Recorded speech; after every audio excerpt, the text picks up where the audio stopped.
Hi, Sayori. Bye, Sayori. Hi, Yuri. Here, suck my finger. Okay, so now we've done all of that. Now, according to Avon, we need to save, and then choose Exit Ddlc. Okay.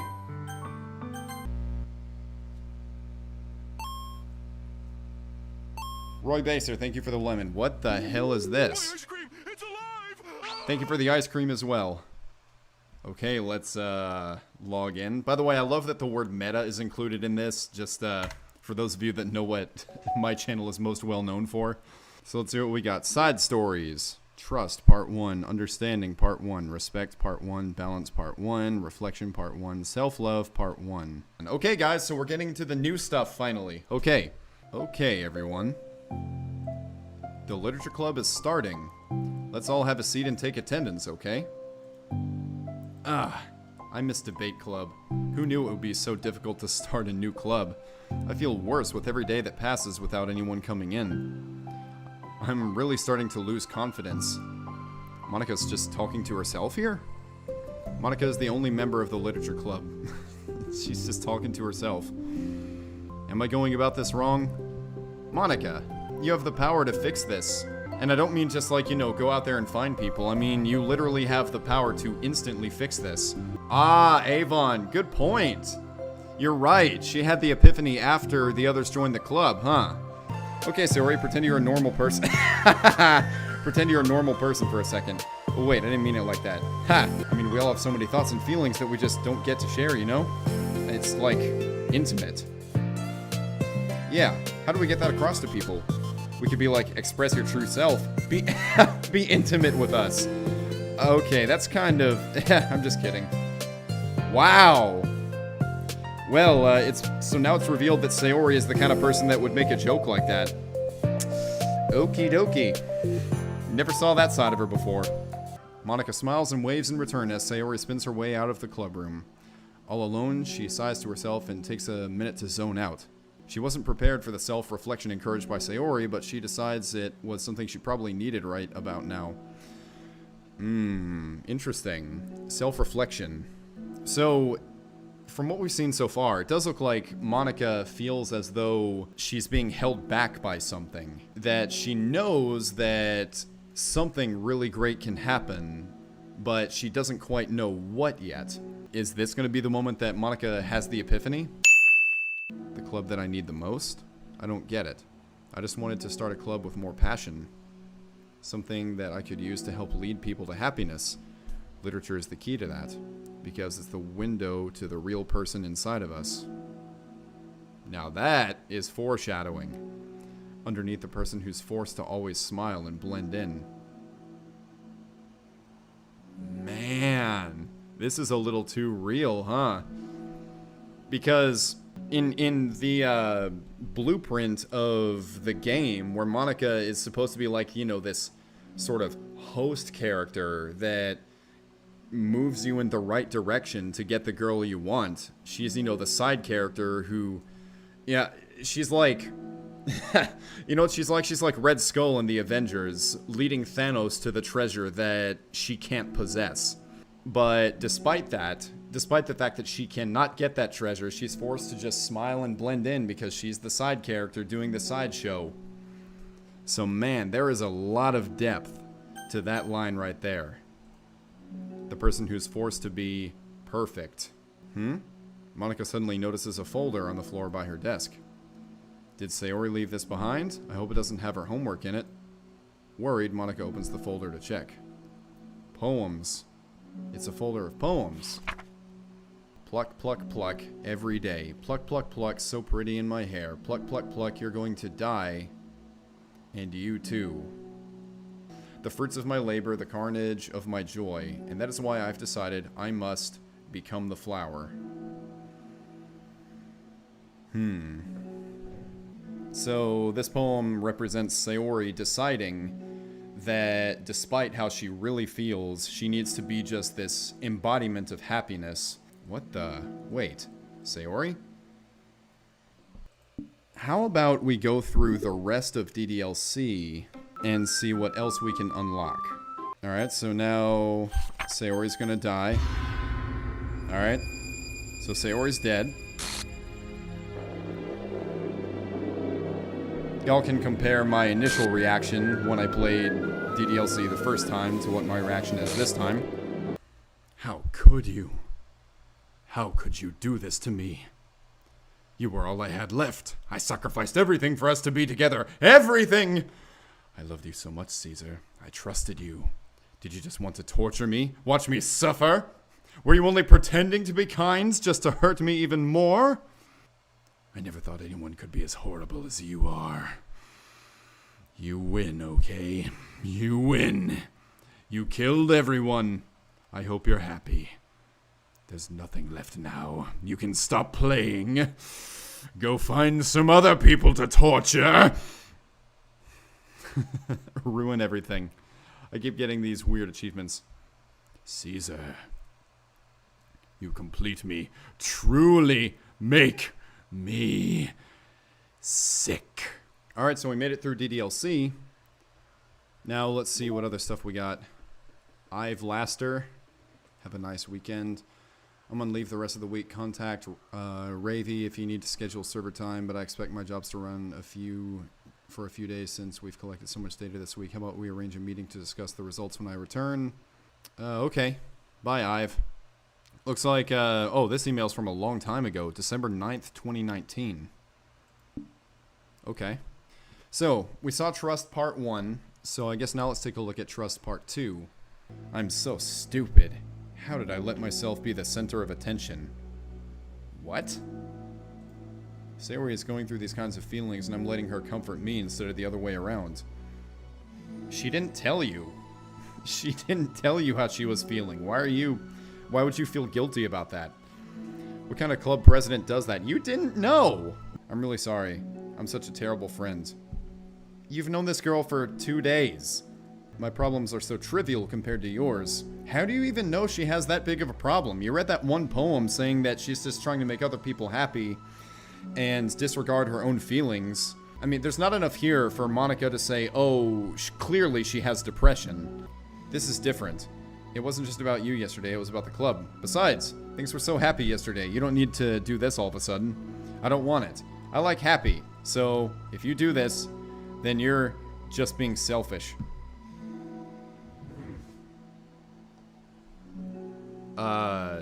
Sayori? Sayori did not strike me as the kind of person that would ever accuse somebody of being selfish for reacting to her depression a certain way. That's shocking. We're seeing a bit more of Sayori than we saw in the original game. You know, first she makes that joke with a sexual undertone to it, which is another thing I wouldn't expect Sayori to do. And it's not like it was an accidental joke, which you would expect from Ddlc. No, I mean, she intentionally made a joke with a sexual undertone. And now she's saying Monica's being selfish for reacting a certain way to her depression. This is, a bit of a different Sayori than I interpreted from the original game. Of course, it was my own interpretation. I'm not going to go against the man himself. I'm just saying, man, this is a new side to Sayori, or a few new sides to Sayori that we didn't see in the original game. It's understandable that Sayori isn't ready to share certain things, but as unfair as it is for Monica to pry, it's also painful for Monica to force herself to ignore the needs of her friend. You've known her for 2 days. This is the Literature Club. It's a place where people can express themselves in ways that life normally doesn't allow them to. That's the vision. In fact, it's our vision. Right the way into your heart, or whatever. Or whatever. This is what I get for seeking perfection. A stain.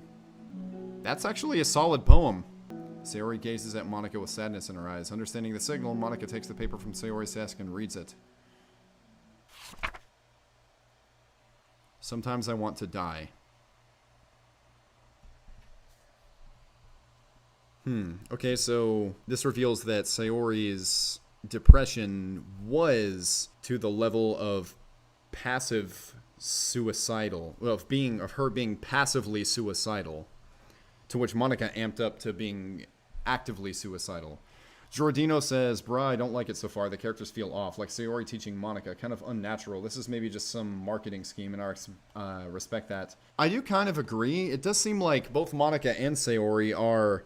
It seems like they're not exactly the same people that they were in the original game. But, I mean, this is official work. I mean, Dan Salvato wrote this, so I don't know. I don't want to go against the man himself and say he doesn't know his own characters, but I do understand what you're saying. Yeah, it does seem kind of weird that Sayori is the one teaching Monica. It also seems a little, I mean, yeah, just as I said, some of the mannerisms that especially Sayori has shown so far, it seems a little off character for her.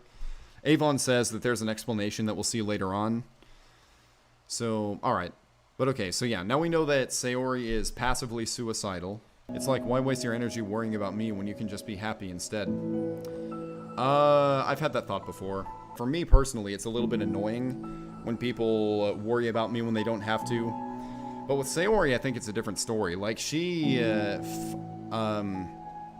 gets genuinely upset when people worry about her, or when people are concerned about her, because she doesn't feel as though she is worthy of being concerned about. Huh. Wow. That's a nice picture. Wordlessly and without a smile, Sayori rests her forehead on Monica's shoulder.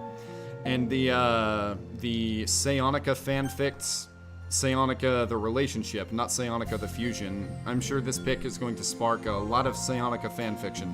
You're like the sweetest girl I've ever met. You can say anything, I'll never judge you. Man, this is turning into a fanfiction. Alright, so we get more mails. Side stories.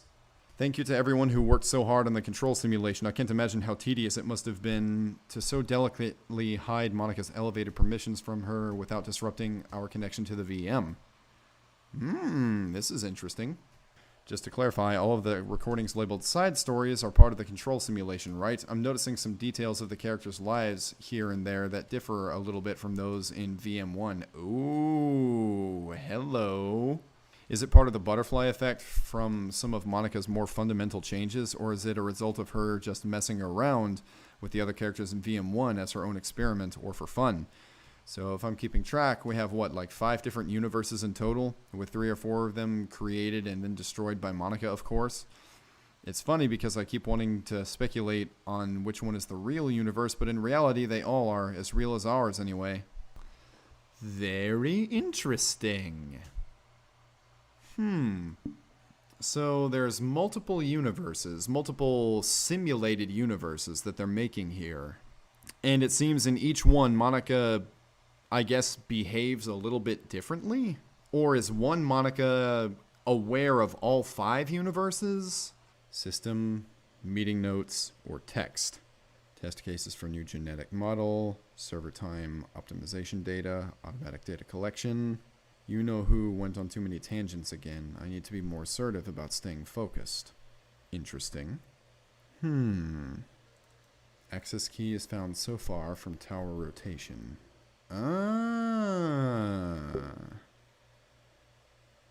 Unknown error. Please try again later. Man, alright Avon, you're perceptive. That's exactly what 221 meant. So we can't open this thing right now. Unknown error. Man, look at Avon giving me the way in. Okay. 2, 2, 1. Hey, there we go. Stonks. This is on Steam, Rush. High-level overview. Create human-readable version of Fabric benchmark results, suggesting we live in a simulated universe. Ah, that's what they're going for here. Now I get it. That whole idea that if it's much easier to create a simulated universe than it is to create a real one, who's to say that we don't live in a simulated universe? So that's okay. Iterate until simulation is stable for target time threshold. Observe effects of elevated access knowledge of simulation. Is this like how they created Monica? Collect and record data. Pitch findings to upper management as a profitable venture. Do not go through Barry. Go straight to upper management. Get promoted. Job saved. Possible team members. Ro, Ravi, Lib, and Ive. VM1. Small scale simulation. So Ddlc is just an experiment. They're just trying to create a small universe. Production of text assets. Easy data collection. That's why it was in RenPy initially. 4 entities, characters, small physical space. Yeah, there's only like 7 rooms in the original game. Highly elevated access permission creates very stable connection window for data collection in exchange for less realistic simulated scenarios. Man. the reason they gave Monica more permissions was to stabilize Ddlc as a simulation. It was to stabilize VM1. Wow. Now, when I see the word lib here, fixed name scheming conflict with lib folder, I think Libitina. I wonder if this person lib, a possible team member on this project, I wonder if their project limits Libitina is maybe another simulation where all of the weird stuff happened. And maybe having them as a team member on VM1 here is why is maybe Yuri was part of whatever project this person lib was working on before. Avon says, check the poem words file. One of the words is a number. 915 130. Man, Avon, you really dug into this, huh? I'm glad you're here to expose all these secrets that you found so far. This is freaking cool. Lib, promising work on recording simulation activity into playable script. Playable equals observable form. Not a game. Ive. Okay, so Ive must be the you-know-who that was mentioned earlier. Okay, so pretending to type important things while waiting for everyone to get back on topic. 4:30 still target end time. Assigning names to simulated entities for easier reference. A, B, C, D should suffice. 1, 2, 3. Using real names only encourages treating them like pets rather than simulated entities. Everyone is trying to come up with stupid names now. Control simulation. Create identical VM without entity A having elevated access permissions seems unlikely. Nothing. That's why they're different. That's why they're different, because they made an identical VM where Monica wasn't able to do all the stuff that she did. She didn't have the permission, so she never had the epiphany, and that's why Monica and Sayori are behaving a little bit differently. Maybe Monica in the original, maybe she did have the epiphany before Sayori joined the club, and so that's why in the original, Monica seemed like she was just, just absolutely perfect from the get-go. But in the version where she didn't have the permissions and she never had the epiphany, all of her insecurities were still there and still present. And so now we're seeing what Monica's and Sayori's relationship would look like if Monica had never had the epiphany in the first place. Like, what kind of person would she be? Yeah, I'm just speculating right now, but I'm thinking maybe that's what's going on here. Seems unlikely, nothing has come close so far. Clone VM1, same elevated access, but prevent the entity from discovering it. So that's another one of those universes. That'd be universe 3, I guess. But prevent the entity from discovering it. So a version where Monica does have powers, but doesn't have the epiphany. So were both of these things created? Meeting over time again. Oh, wait! Maybe this VM1 is the one that we're witnessing in the side stories. It could be either one of these. It could be where she doesn't have powers, or... Well, no, they said that one would be unstable. The whole point of the elevated permissions was to stabilize the simulation, right? So maybe this is the one. Monica does have the power to do these things. She just doesn't know she can do them. She didn't have the epiphany. That could be it. Operation Not a Game by Ive. Control simulation, track 6 name ideas. Work together, discussion time, debate time, brainstorm, listen up, teamwork time, let's discuss, let's teamwork, I'll handle it, leader, take the lead, text, face, names. Maybe for another track, 030, 030, yeah, 030. Ah, okay. Yeah, I see what you're saying here, Avon. Okay, so 030, yeah, we've got the numbers. Okay, so one of these tracks is a real track. Okay. Let's go look at the music. Okay, I don't think it's not okay, everyone, is it? I might not have unlocked it. So we gotta do more of the side stories. Okay. Before we begin, I will say that last night I did handle some of the more boring achievements that you would get for this game, like listening to the music for 20 minutes or getting a perfect poem for each of the girls to unlock more stuff. Yeah, I got a few new emails here. I haven't seen any of these yet. The only thing I've seen are the titles, and noticing once again that the dates seem to be going in reverse. So our next story that we have is Balance. So let's see what this is. Whoa, sounded kind of Christmassy. Ethan, yep, I saw it coming. Sayori and Yuri fanfics based on that picture. Yeah, shouldn't this girl be wearing more clothes? Little, what? Natsuki, you wouldn't like that one. Well, okay then. In a panic, Natsuki snatches the book from Sayori's hand and replaces it on the shelf in a less conspicuous location. What kind of undertones is Dan Salvato trying to give each of the girls? We had Sayori make that joke with a sexual undertone that she admitted she did on purpose. And then we have Natsuki looking at risque manga, it would appear. Well, I mean, no, Avon, I don't want to say that it's hentai, because if it was hentai, I think it would be a little too much for her to just keep it at the school. I was thinking it's just a more risque manga, but who knows? Only Dan Salvato knows. Why is the girl that's all about cute things reading that kind of stuff anyway? Were you just trying to call me sweet? You're so cute. Sayori is just flirting with everybody in this. I can already guess who you're gonna ship yourself with. It would be so funny if I'm right. Ship? I don't get it. Never mind. Let's not worry about that yet. So now we've confirmed that Natsuki does fan ships as well. Okay. You're the best. Sayori gives Monika a quick hug. Ha! Sayori forgot her lesson about asking for consent that she got from Yuri. Natsuki has been so distant with me. She's been so distant with me. She did it one time, Sayori. I was stupid to think she ever wanted to be friends. You mean after you've been hanging out with her, what? How many days now? Sorry, but do you plan on going inside? No. Why? I'm sulking. Oh. Well, have fun with that. I knew it! Well, I'm sorry for bothering you, excuse me.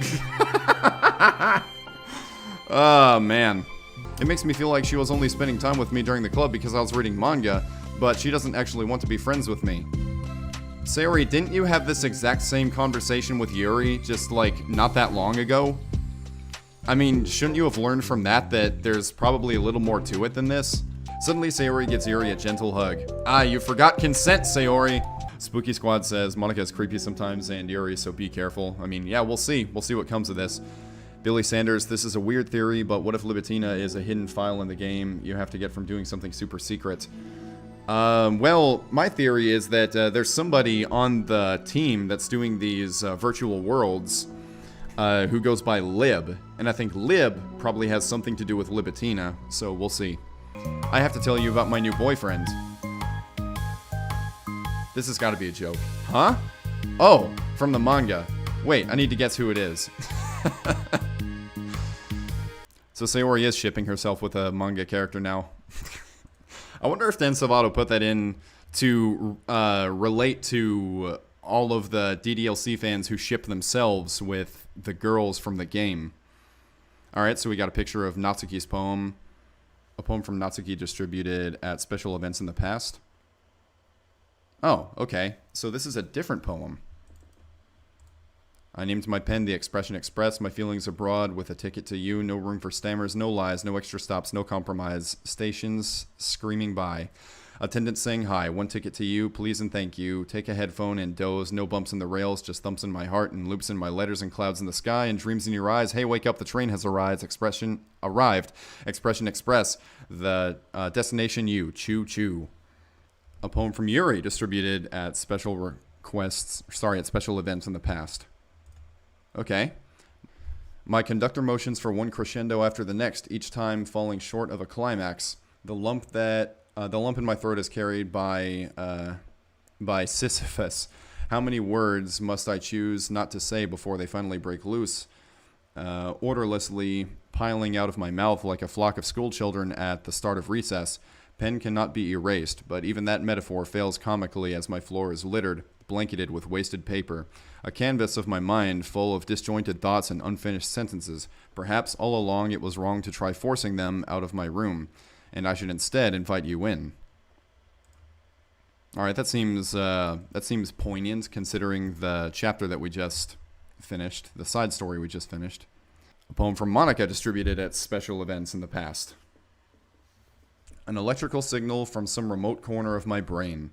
connecting all kinds of circuits and nerves and chemicals in a web understood by nobody. The chemicals make my chest tingle around my beating heart. The nerves make my hand move, staining a dead tree with some dark substance. Damn. The ink reflects light into your glimmering eyes. Holding this paper is almost as though you were holding my hand which wrote it. Let our emotions stir together until our hearts beat in harmony. Connected to each other, I feel electric. Yep, that's very Monica-y. For sure. Alright, so no, that's gotta be one for Sayori, right? Yeah, okay, here it is. There once was a ladybug. It was so small, but it took a really long time to crawl from here to there. It was very tiring to fly for too long. Nobody squishes ladybugs because they're cute. Does that make them better than other bugs? Do ladybugs know they're cute? I think they're too preoccupied with bug things. And so the ladybug crawled around and did bug things. This story wasn't really going anywhere, but I know you don't mind. I hope you think it's nice for being there anyway. Like ladybugs, like this ladybug. The one who clings like a doof onto your sleeve because it knows you won't squash it. If it doesn't bug you, will you stay a while? Reflection. Let's begin this side story. You know, we should totally pick out a romance novel to read. That would be so much fun. Uh-oh. Considering the other sexual undertones that Ddlc Plus has given us in these side stories, I'm not sure I like where this is going. Absolutely not. Really? Even if it was between us? Try asking someone who has no shame, like Natsuki. Damn, Yuri! Sayori, are those from the floor? Ah, she was eating off the floor. Oh, ew. Ah, gross. Yeah, I'm with you there, Natsuki. Also, wash your hands before touching any of my books. But my hands aren't dirty. Yes, they are. But she knows well how much these mean to me, so how about just leaving me alone instead of needlessly telling me things you hate about it? Well, this is a moral that we already got from Natsuki, isn't it? I feel like now we're just repeating the same moral, but now it's the Yuri version. So I should figure out how to mediate discussions to keep them positive and constructive. Well, I mean, I said this before, but I don't think it's really that huge of a deal if somebody has... Like, if somebody is just saying, oh, it's not for me. Like Natsuki said, she said chill, I said boring for me, not for everyone else. So, I don't know. Now I'm saying Natsuki didn't do really anything wrong there either, and Yuri's overreacting a bit. But again, Dan Salvato. I'm skeptical when it comes to Natsuki. Nataraj, Dan Salvato logic. Yep. Oh, this is the song. Alright. Avon says we got the song now. Cool. I'm sure we're gonna have differences in opinion a lot, so I need to make sure we're prepared to keep a positive atmosphere in the club.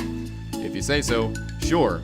Okay, well I think lesson 1 should be how to have a thicker skin. Because not everything, you don't have to, you know, throw a fit every time that somebody says anything remotely negative about something that you like.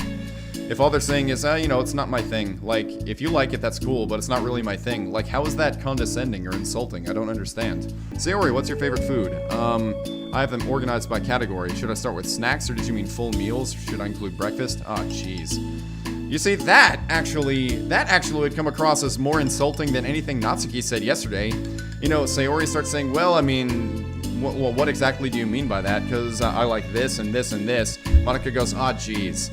Like, that's not really that insulting, but I would consider that to be more insulting than anything Natsuki said to Yuri yesterday.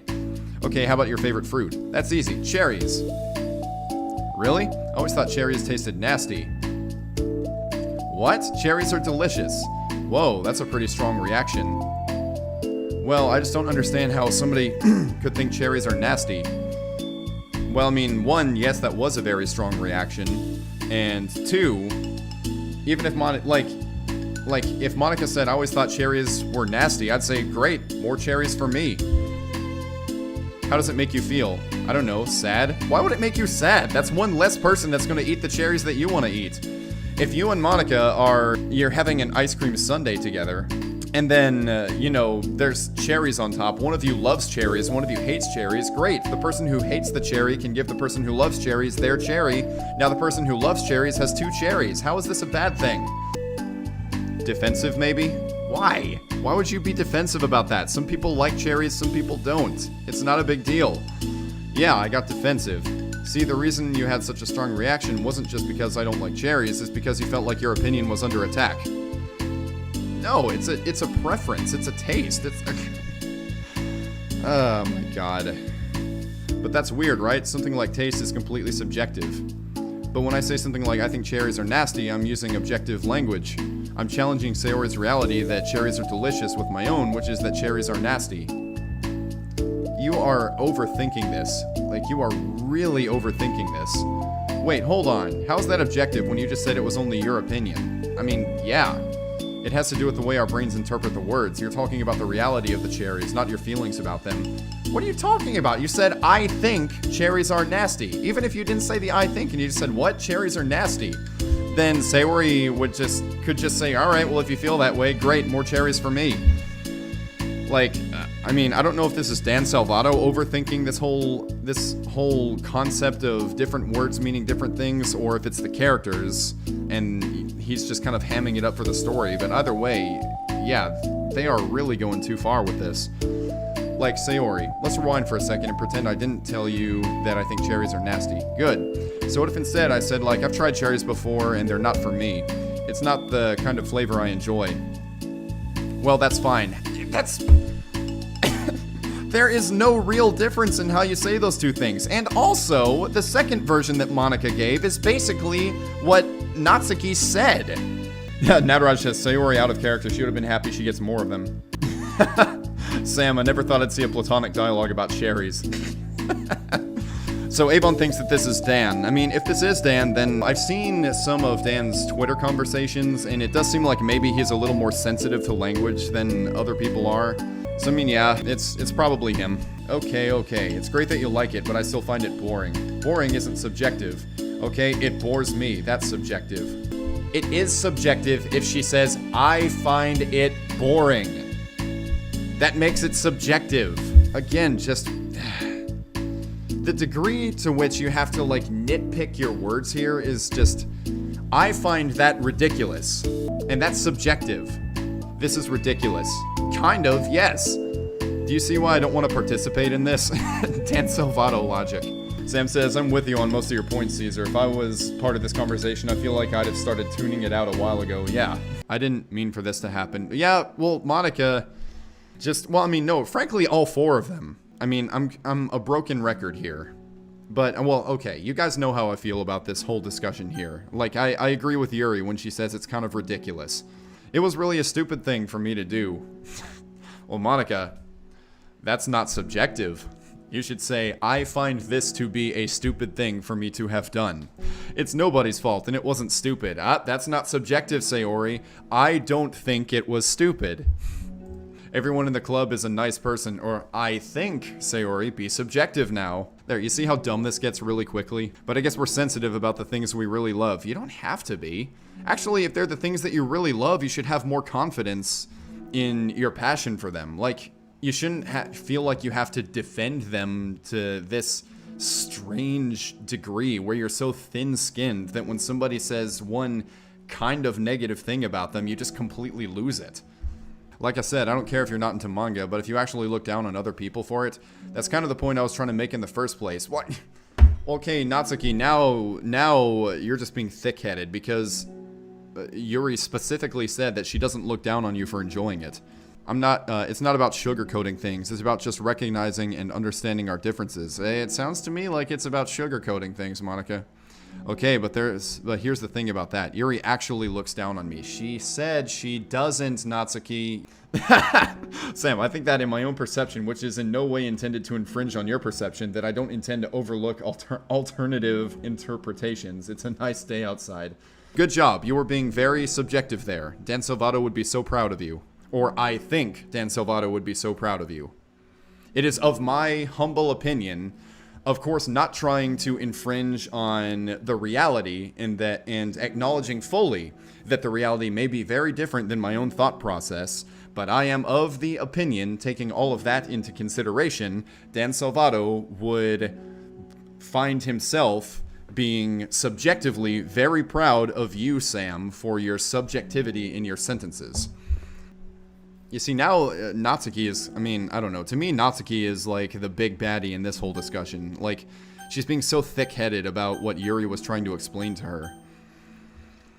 Like, she has this, like, her notion that Yuri has some sort of superiority complex, or that Yuri thinks that she's immature for liking manga, it's unsubstantiated. Avon says, I believe in my opinion that Dan only means this when the topic feels important to the individual, but that in my opinion does not always work. Will the club really have to come to terms with the fact that some members will be incompatible with each other? I mean, why is that a problem?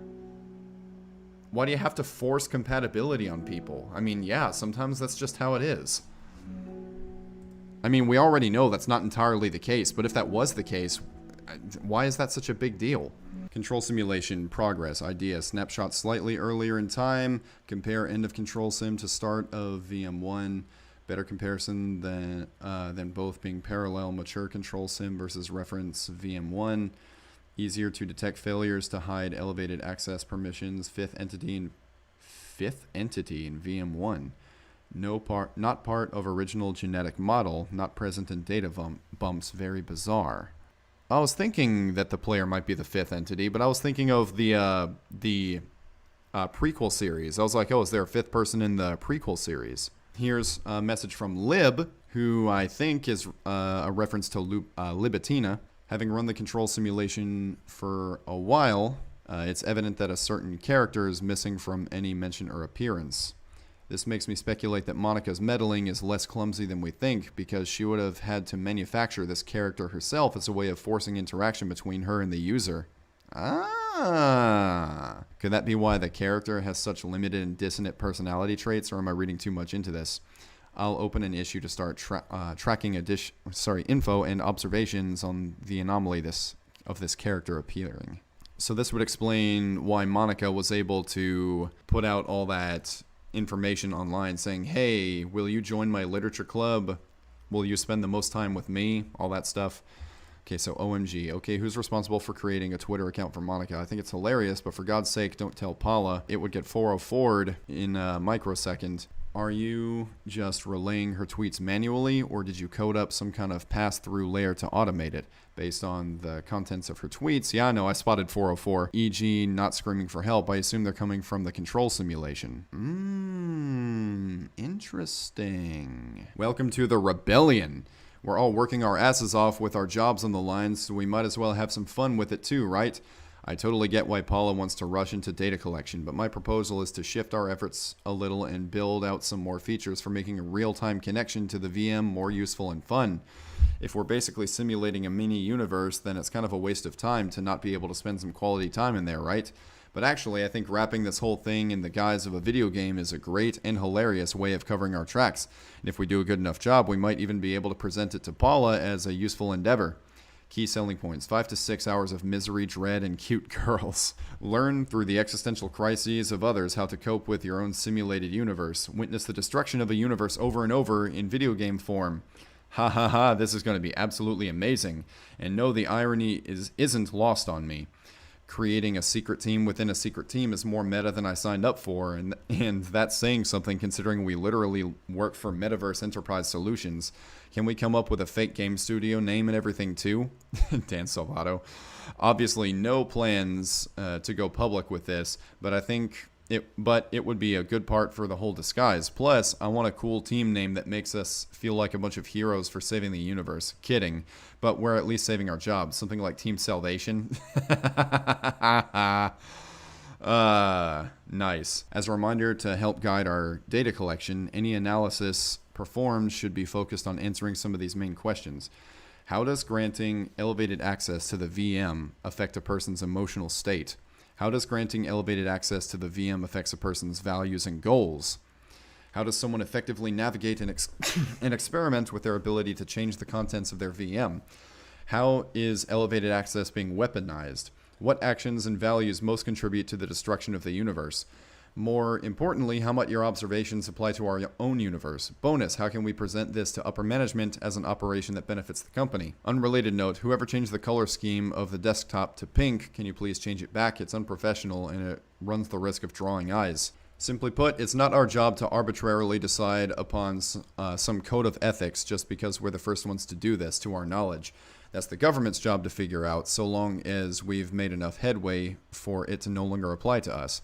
It's fundamentally flawed to apply ethical reasoning to this anyway, because humanity's code of ethics is based upon nothing more than our knowledge and understanding of life forms similar to ours. We don't have ethics for killing bacteria or plants. only for the creatures that we can convincingly project our emotions onto. I mean, yeah, that's true. The humans in our VMs operate completely differently from us on a fundamental level, and therefore should not be taken any more seriously than a machine that's programmed to print "I feel sad." We're engineers, not philosophers. Fair. I hate that she thinks she's so much better. She doesn't. Just because she likes to pretend to be all sophisticated. Where are you getting this idea from? But Yuri acts like she's too good to even give it a chance. I'm sorry. Everyone deserves it. What do you mean too good to give it a chance? She said that she read it a long time ago and she just doesn't want to anymore. Like, she moved on. I just keep running away from the reality that everyone's just a jerk to me because nobody likes me. Well, I mean, there's your problem right there. It's that you think everybody's being a jerk to you and that you think nobody likes you, when in actuality, what they're saying is not really that big of a deal and they don't really have a problem with you. It's just your interpretation of them having a problem with you. That she's a judgmental know-it-all who's stuck in her edgy phase and that I'm just way above that garbage. Well, I mean, now, if you're admitting that that's a thing for you, then you don't really have a right to be getting angry at Yuri for what you believe is basically the same thing. Wow. Hey, you're left-handed. That's neat. People who are really observant would have spotted that. Like in the original game. And actually, I think in the 5,000 subscriber video that I did, somebody asked that. And I knew just from watching before that, yeah, Yuri was left-handed. The way Monica is looking at Yuri right now, just, were they trying to make these pictures just look as romantic as possible? She's just looking right at her like, wow, you are so pretty. Sam, fanservice.jpg, yep. Actually, no, this face that Yuri's making, she's looking over at Monica like, you're getting kind of close. You want to back off a little bit? You're so amazing at these things. Now Yuri's giving her the look too. And yeah, the way they're complimenting you, oh, stop it, you. So I think you're the amazing one, Yuri.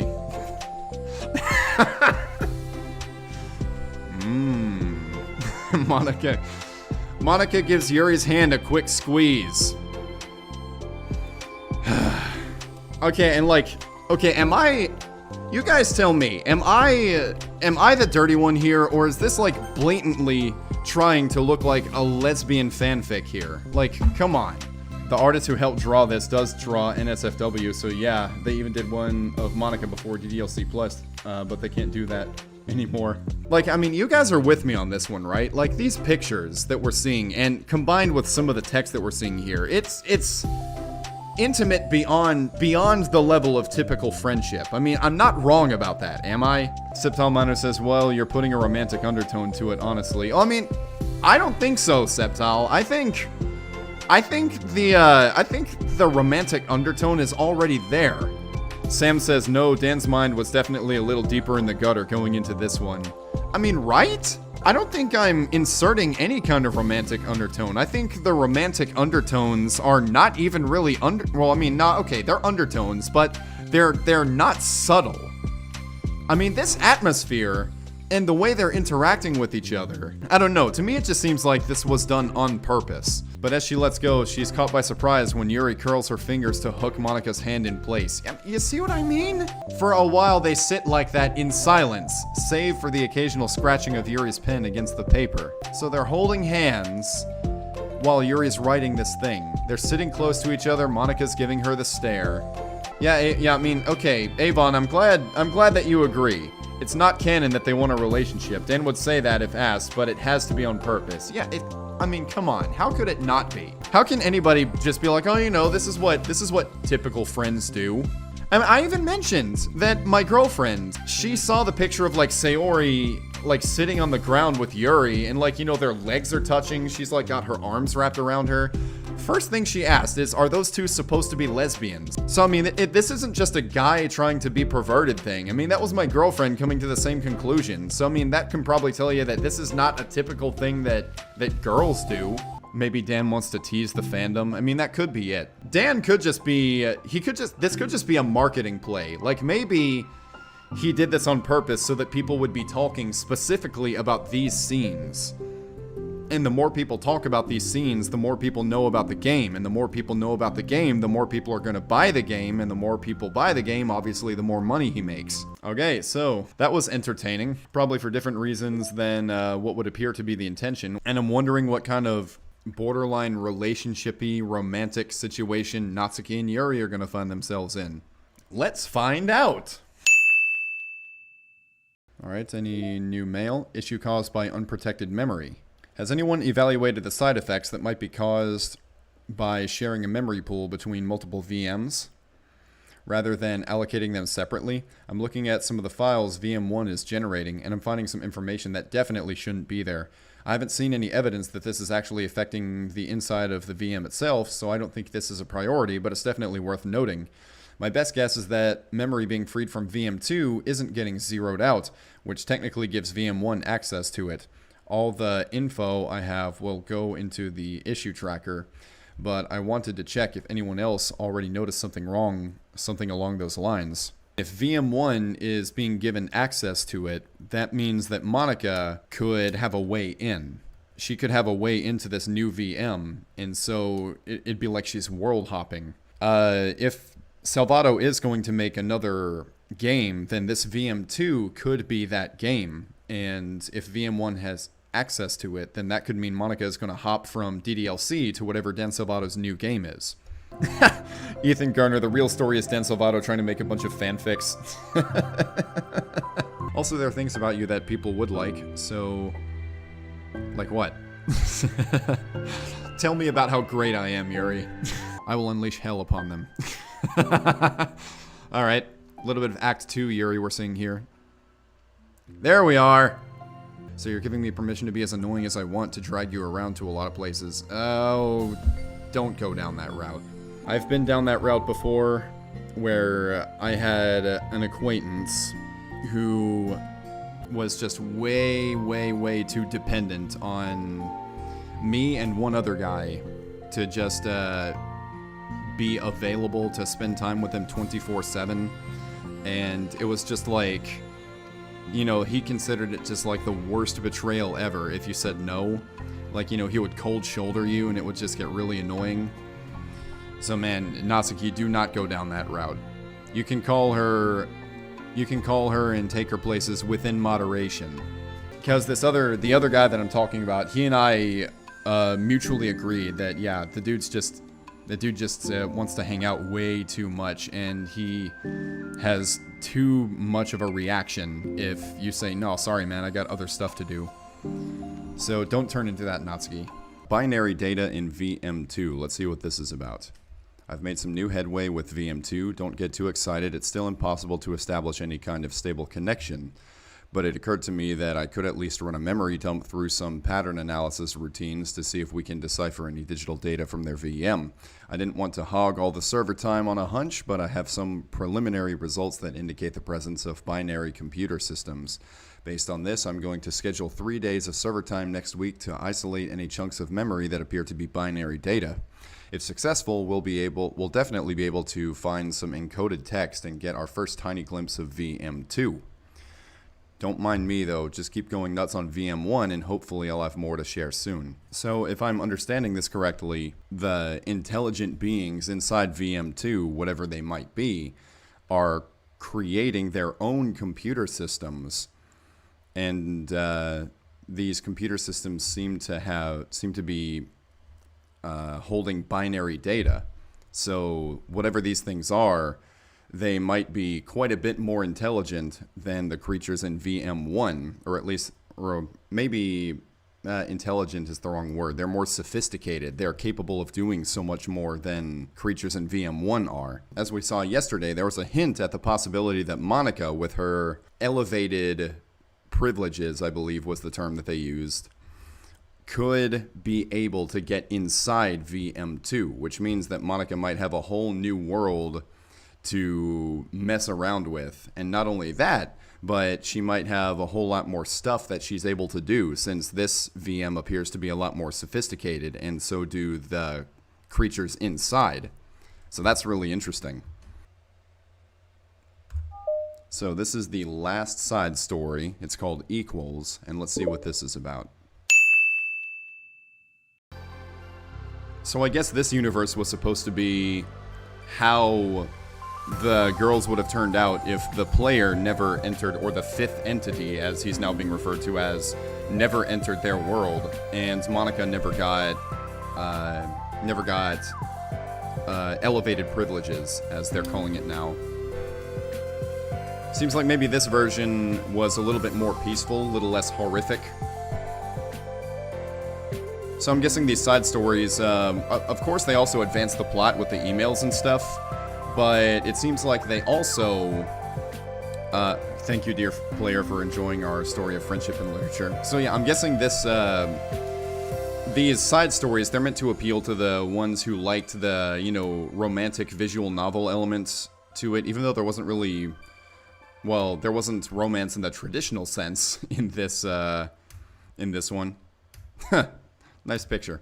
So, but there was no horror either in this side, and the, well, I mean, this seems to be less about horror and more about just unraveling the mysteries surrounding the Ddlc game itself. Candy hearts. Okay.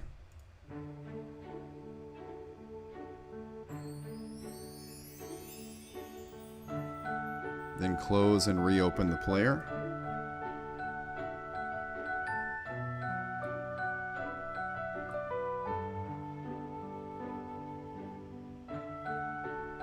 Okay, now what? Oh, you have to wait till it's done. 5, 4, 3, 2, 1. Alrighty. Now let's open back up. Yeah, you're right. It got smaller. Okay, so now we wait another minute and then something different's gonna happen. Oh, okay, yeah.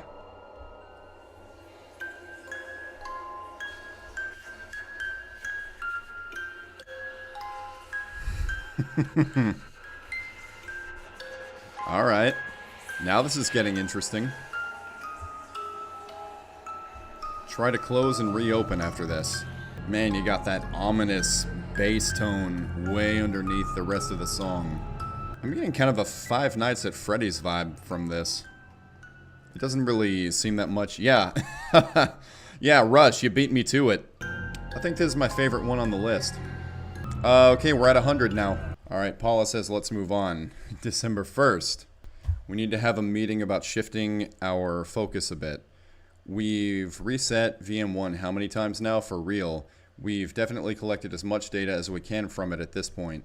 We just need to work with what we have and try to increase the stability of our connection to VM2. We've obviously gotten spoiled by the ease of access that VM1 offers us, but it's just unrealistic for someone in real life to be granted a level of elevation that comes even close to monitor kernel access. For those of you that don't know, that is the term for Monica's heightened capabilities. If we haven't established a stable connection to VM2, then how can we expect to get anywhere when the same scenario inevitably occurs to our own universe?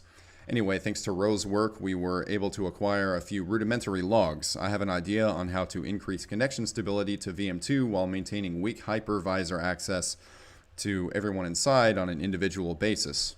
Ironically, it has to do with something that they're building in their own VM. I'll go into detail in a more formal report, but some of the log files indicate attempts of theirs to pool together the access potential of multiple individuals into a single parallel unit. It sounds ridiculous, but if they actually get somewhere with it, then we might have a solid entry point that doesn't heavily intrude on the VM. I'm going to spin up a read-only hypervisor that we can use to test different ideas like this. The elevation level will be set to monitor adjacent runtime level access. Marla? M-A-R-L-A? I have a theory about that, but we'll see what comes of it. The VM will just be named Test VM for now, although the parallel access unit they're building in the VM seems to be called Project Libitina. Dun, dun, dun! According to the few logs we have, we can change the name once we actually get a decent picture of it. Oh, man. There we go. So Project Libitina was mentioned. They're building their own VM. So, man, I need to go back and watch the game theory episode where they unveiled Project Libitina and see what the connection to this stuff could be. Because, man, that's interesting. Man, there are so many things to theorize about that. That is so cool. All right, so Avon says go to the side stories. Test VM.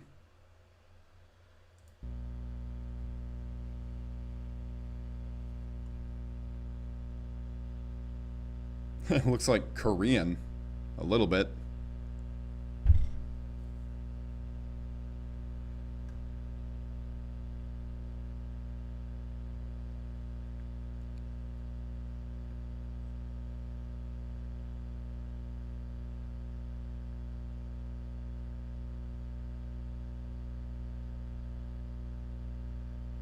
By age 5, all children will be transferred to Wing A. Given what we learned from little I remember of the game theory video, they were doing experiments on young children to see if they can open their third eye. And these tests seem to sort of make them more violent and have sort of strange behaviors. I need to go back and watch it to get the full details. Man, okay. I guess we've seen everything then.